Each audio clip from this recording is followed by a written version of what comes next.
pada hari ini, dan saya ucapkan terima kasih kepada semua pemateri yang akan mempresentasikan hasil laporannya hari ini.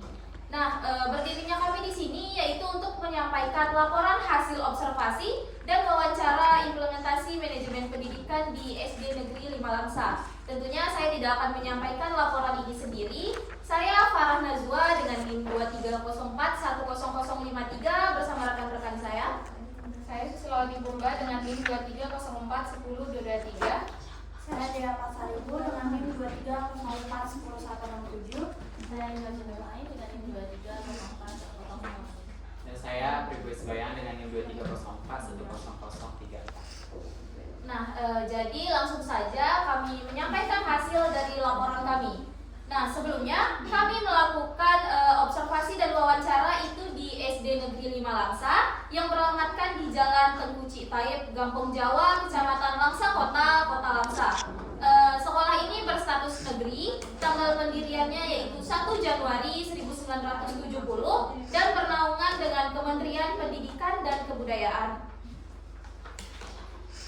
Nah, responden utama yang kami wawancarai dan kami observasi tentunya di sekolah ini itu ada kepala sekolah yaitu Ibu Rahmalinda yang bertanggung jawab dalam perencanaan, pengelolaan, serta pengawasan seluruh kegiatan pendidikan di sekolah.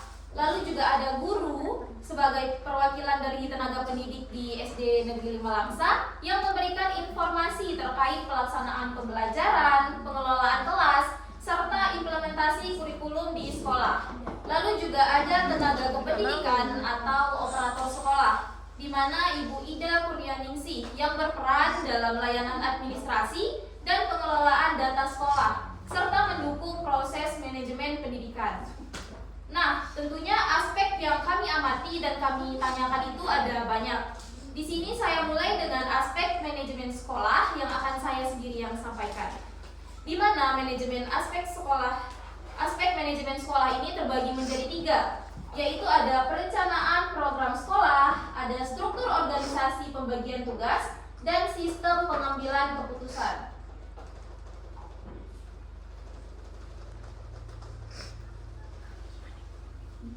Nah, yang pertama itu ada perencanaan program sekolah, di mana SD Negeri 5 Langsa ini menyusun program kerja sekolah dengan mengacu pada kebijakan pemerintah daerah. Salah satu programnya itu ada 1000 hafiz dan hafizah yang dicanangkan oleh Kota Langsa.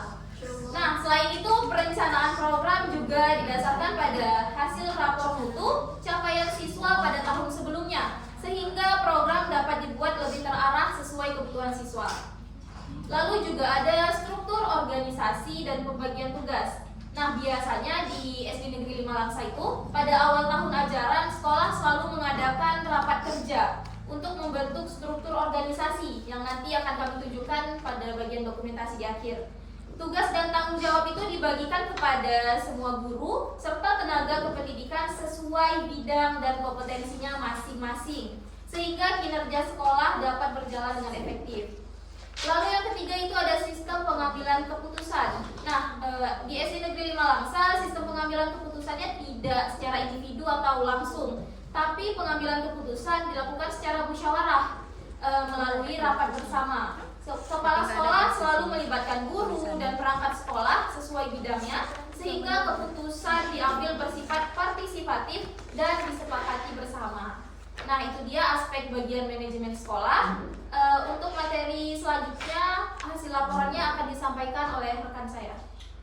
Baik, terima kasih kepada moderator. Di sini saya akan menjelaskan tentang manajemen kurikulum dan pembelajaran.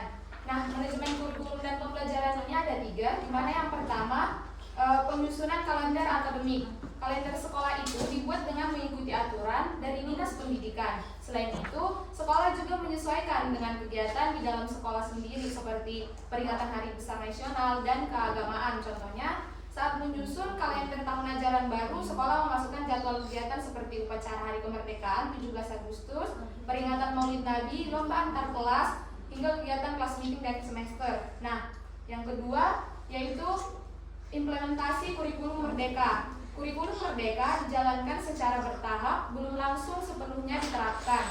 Masih ada beberapa kendala yang dihadapi guru seperti menyiapkan bahan ajar yang sesuai, dan menyesuaikan cara mengajar dengan perubahan kurikulum yang baru.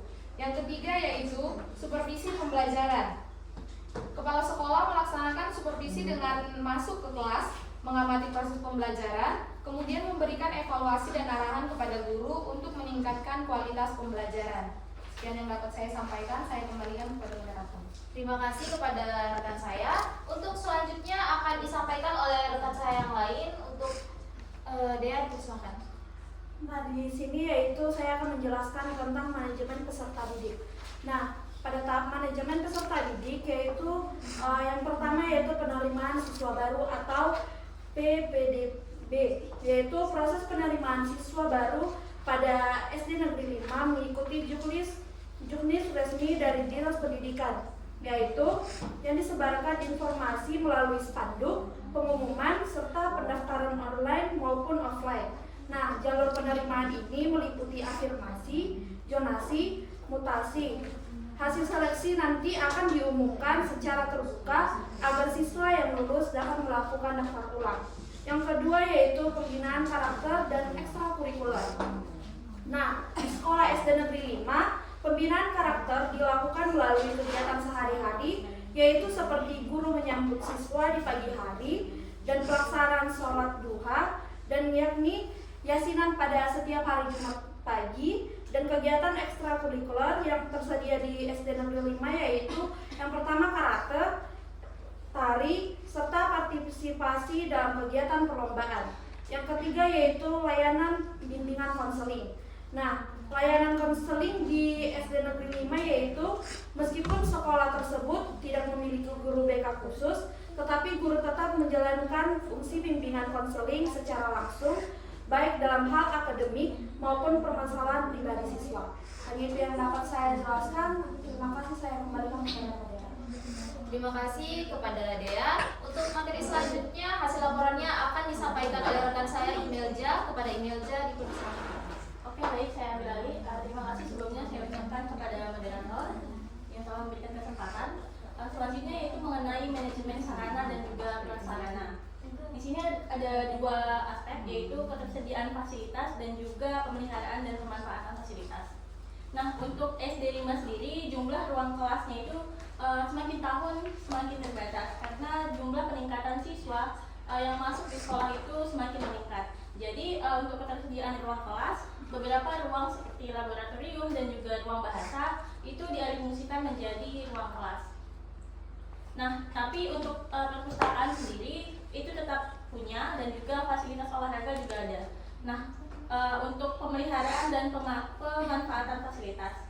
Jadi di SD 5 sendiri itu sistemnya setiap hari dalam minggu itu ada kelas yang akan memakai fasilitas tersebut. Misalnya kelas 2 akan memakai perpustakaan, maka yang memelihara atau menjaga perpustakaan di hari itu yaitu kelas tersebut. Nah, dibantu dan juga dibimbing dengan guru pembimbing di hari itu. Untuk fasilitas olahraga itu tidak punya ruangan pribadi, tetapi untuk alat-alat seperti gawang, bola dan sebagainya itu ditaruh di ruang perpustakaan. Oke, selanjutnya yaitu manajemen keuangan. Yang pertama ada sumber pendanaan. Nah, jadi pendanaan sekolah sendiri itu ada tiga utama. Yang pertama yaitu dari dana BOS reguler. Jadi sekolah hanya dapat dana BOS reguler, tapi tidak dapat dana BOS daerah. Nah, kemudian bantuan pemerintah serta dukungan dari komite sekolah.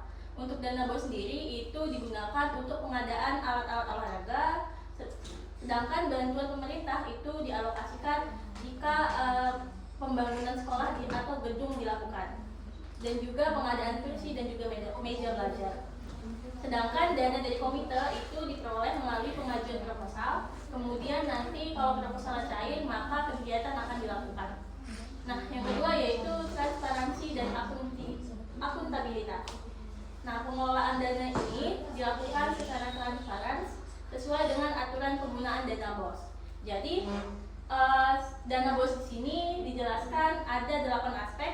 Yang pertama yaitu penerimaan peserta didik, pengembangan perpustakaan, kegiatan ekstrakurikuler, evaluasi pembelajaran, pengadaan ATK, pengembangan profesi guru, pembayaran honor ASN, serta perawatan sarana dan prasarana. Nah, gimana nih sistem pelaporannya? Jadi untuk transparansi tadi, sekolah membuat poster dana BOS. Di situ akan ditampilkan pengeluaran di tahun itu untuk apa. Nah, untuk sistem pelaporan sendiri, sekolah membuat LPJ yang akan dipublikasikan kepada warga, sekolah, dan juga masyarakat.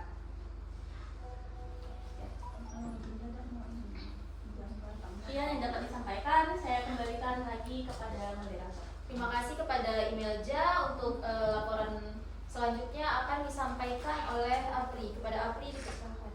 Baik, terima kasih sebelumnya kepada moderator. Saya ambil alih. Nah, yang terakhir itu saya membahas tentang manajemen hubungan sekolah dengan masyarakat.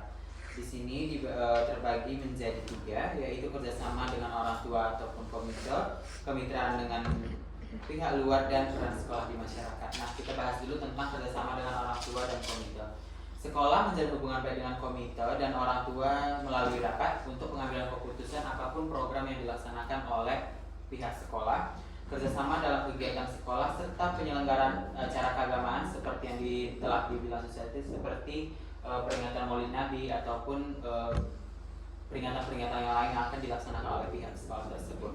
Yang kedua itu kemitraan dengan pihak luar. Sekolah menjalin kemitraan dengan puskesmas seperti mungkin yang disampaikan oleh kelompok sebelumnya, yaitu di bagian puskesmas itu biasanya bekerjasama dengan bagian UKS serta bekerjasama dengan museum dan perpustakaan untuk mendukung pembelajaran siswa.